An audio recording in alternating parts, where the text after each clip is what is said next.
Picture Story Studios podcast. Presented by two people trying to make it work up even better. All right. All part of it. And off. And we are back. We are back. Same podcast, same lovely people that you know. We're just now called Picture Story Studios podcast. Yep. Because Picture Story Studios is our rebranding of our company, Boiling River Productions. Yes. We now have a collective arm, which is a filmmakers community that'll be coming out. We'll be launching that this summer, which I'm really excited about because my word for the year has been absolutely community. Just constantly trying to find filmmakers that are on the same page and put their money where their mouths are and just collaborate together in an industry that feels like the landscape is constantly changing. Yes. And we have an originals, which is our projects that all we're our always films working and on. movies and all the stuff we're working on. Yeah. So keep following us. Yes, Story please. Studios. Thank you. Shall we get into it a little bit? Yeah, let's do it. Yeah. All right. So I'm calling this What Inspires Us. And so this is our first segment, What Inspires You? But it doesn't have to be film. It doesn't have to be TV. It can be pretty much anything you want it to be. Is there anything that's inspiring you these days? Inspiring me these days. You want me to go first? Yeah, please. All right, cool. I have been loving this cookbook called Abuela's Plant-Based Kitchen. It's this gorgeous like pink cookbook I found. Say that 25 times fast. Hit me with it. Pink cookbook. And it takes Puerto Rican recipes and it veganizes them. And I'm loving it. It's giving me a chance to be creative with my hands. I need fucking hands. And in touch with my culture and ignite my smells and tastes and keep me away from the computer a little bit because writing is a little tough sometimes. Wepa. What's inspiring you these days? For me, it's been learning all this new equipment. Holy shit! What's wrong with Gruber? The fuck is this? That we got this Rodecaster Duo thing. I love this little... Right? And it makes it feel like, a real podcast. They have the swingy arms, so it's got to be real. Fucking legit, yeah, they're fucking serious, dude. And then we bought 2 lights, nothing crazy, but something to help, hopefully, step our game up with Nothing stuff. crazy. But we still have some shadows that we have beef with, and we will find the shadows. And it's the on site. shadows fucked around, and the shadows are about they're to about to find out. No, I've been super inspired by how much you've been learning all of this new gear. Inspired me to be a little less afraid of them. So thank you for that. Yeah, no, for sure. And that push to like make our own shit and be a little more hands-on and, I'm excited. All right, let's move on to the next segment. Yeah, let's do it. What are we watching this week? What are we watching this week? What are we watching this week? Which is it was in the most recent episode that we just saw. The White Lotus. White Lotus. HBO Max. Yeah, fantastic. Season 3. Yep, it has an incredible cast. Yeah. Carrie Coon, who we love. Oh, from, yeah, legend. The Gilded Age. Yeah, and so many other things. my Such a God. beast. Yeah. Jason Isaacs. Yep. Lucius Malfoy. How can you not? And like it's that? awesome to see him in a There's different, something totally different. just a dad role, Yeah. no spoilers. Parker Posey, who's hilarious with her southern accent. Yeah. I can't do Goggins, it. but Walter it's- Goggins. Walter Goggins, yeah. The layers and Oh my gosh. who hurt this man? Yes. He needs some milk. And I love, give yourself the, no. Oh, no. No. Yeah, Yes. there it is. There you go, bud. Understood. I specifically love what they've done with the subtitles. Oh, yeah. Incredible where they have the native language on the screen, but then obviously superimposed, right? Is that the way? Yeah. Over it is the English subtitles so we can read it, but I really respect that they left the native language subtitles on the screen so you can see their beautiful calligraphy and lettering and their language, which I thought was mad respect. And also the way they're capturing visually Thailand. Understood it's on the Four Seasons and stuff like that. Sure, yeah. It's just so beautiful. The imagery is so beautiful. And tourism is like skyrocketing over there, obviously. I heard it's kind of crazy. yeah. Like they're all booked out at 100% for like the next couple of months. Because of the show. Which it's good and cool. bad, I guess. Yes, that's it. It has its goods and it has its bads. I am a fan of the fashion of the show. I think that they have dressed the three friends incredibly. And the last episode was the second to last episode that we saw when they had that dinner conversation. Oh, I thought that was so well done. Yeah, the way they got into modern day politics and I mean as like modern as you can get like today. The way they brought up how people in our world now are talking about politics very kind of underneath the top layer. Yeah, and it's like this vibrating tension that you can't really put your finger on, but it's there. And they captured it really fucking well and truthfully. And they showed how a group of friends can stray so much in different directions. So White Lotus. Yeah, definitely check out White Lotus. Check it out. We love it.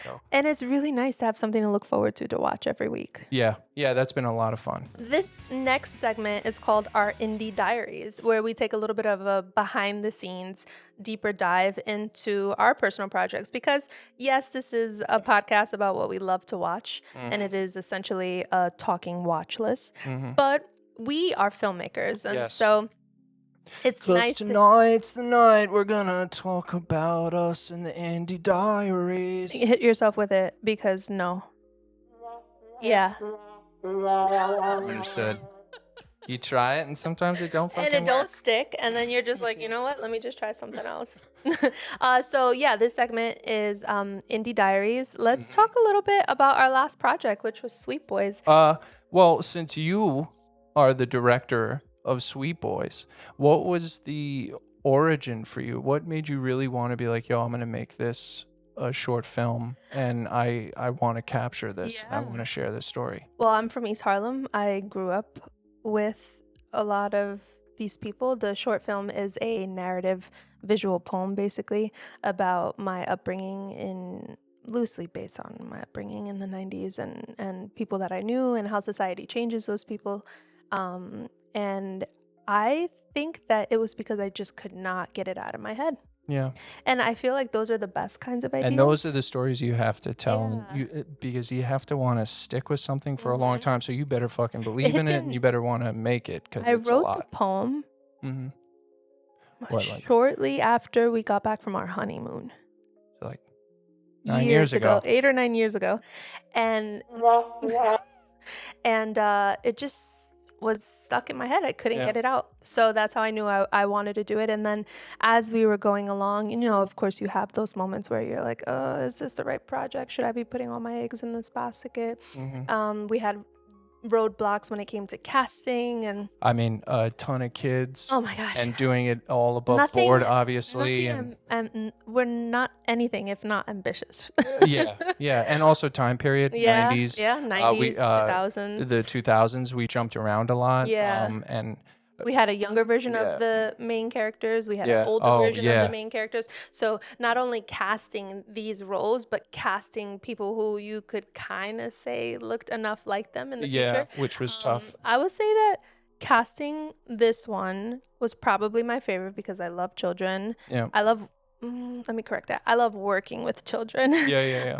And I find that they are the best actors to have on set because they don't have like that shame. They don't have that protective film around them. And they're like, you want me to do what? Yeah, I'm going to do it. I'm going to do it. And I feel like now even more with this, the younger generation, they're just so used to kind of always having a camera or a phone or whatever. And always kind of being on. Yeah, the camera being there wasn't, I didn't find it really to be an issue for the younger guys. They're like, all right, whatever. Yeah, it's just a bigger camera. Especially our lead. His name's Raphael. Keep an eye out for him. He was absolutely incredibly fantastic. talented.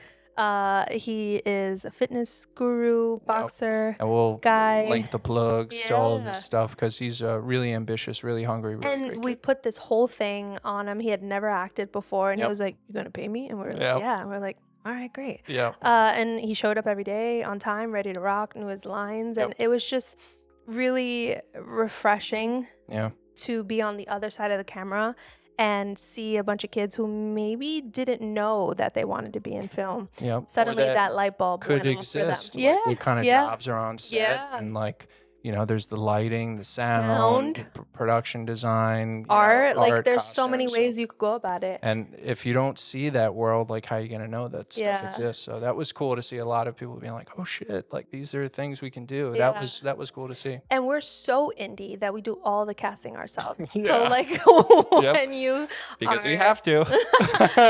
But it's good. When we're on backstage and you're communicating with the producers, that's me. That's him. We're sending the call sheets. We're booking people. We're holding the auditions. We're doing all that. Hopefully one day we don't have to. We have a casting director. But I'm so glad we have been doing it because you learn so much. That's with every project we make together. It's really about how much we learn about what it takes to make all the pieces come together. And so it's like earning our stripes. It sure is. You know, it feels good. And if you are new to the podcast, we are filmmakers. Seamus is an actor and I'm an assistant director. We have over 15 years each in the industry. But writing and directing our own projects is our true passion. Yep. And we've been doing that pretty steadily for the past like 10 years or so. Yeah. Writing our own stuff. And I mean, I've been chugging away at the acting thing since I was like 12 on and off. And then I realized, you know what, I got to start making my own stuff and have a life. And that is what it is. But I'm so glad it's kind of turned out this way because it's really cool to make our own shit. I agree. Yeah. And I can't wait to make more. It's fucking can't wait. All right. Let's rock. So segment 4. Segment 4. I think you're like obsessed with this board. Yeah, it's the best. It's a problem. Movies that made us. Movies that made us. Yeah. And so it doesn't necessarily have to be the classic. If you're stuck on an island, what's the movie you're going to bring so that you can watch it nonstop? It's the movie that you watched, and it can be from the 20s, it could be present day, that give you a little bit of a pang. It stuck with you a little bit. Like a top 3? It doesn't have to be top 3. Yeah. Like for me, the movie that I've seen most recently that has like really stuck with me was Worst Person in the World. Oh, yeah. Which is now playing on Hulu. And it's about, without giving too much away, it's this young girl coming of age. And you always think coming of age is like teenagers, but she's in her late 20s, early 30s. Yeah. Coming of age, which a lot of us are coming of age at this point. And she makes a lot of mistakes and she does a lot of things that she shouldn't. And I just felt like it was such a beautiful portrayal of humans, this woman, like in real humans. I'm like, man, the writing is so fucking good. And it was really nice too to see a woman not have to be perfect. Oh yeah. And be messy and be kind of bitchy and like a fucking human being. Like a human being. Like, there's a real person. That's nice. Yeah. Awesome. What about you? For me, gosh.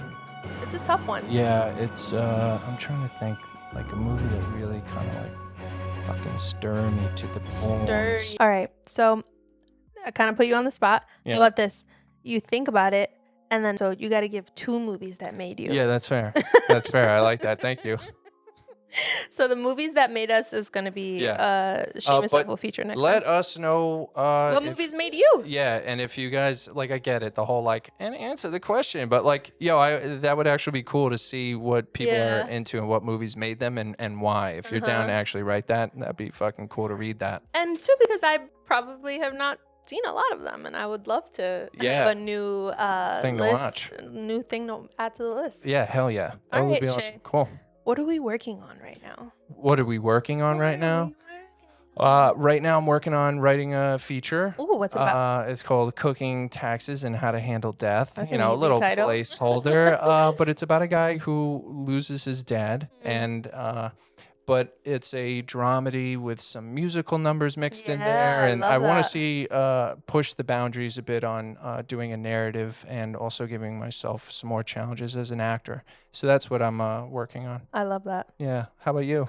I just wrote a short loosely based on a Puerto Rican folklore creature named El Vampiro de Moca. It's like a parasitic Robin Hood. It takes from people who take too much and don't return. You have this daughter and this dad, and they're estranged, and they meet up on the day that dad is supposed to pay his debt to this creature. He's gonna die. Spoiler. It's very spooky. Wait, what? film that you're making.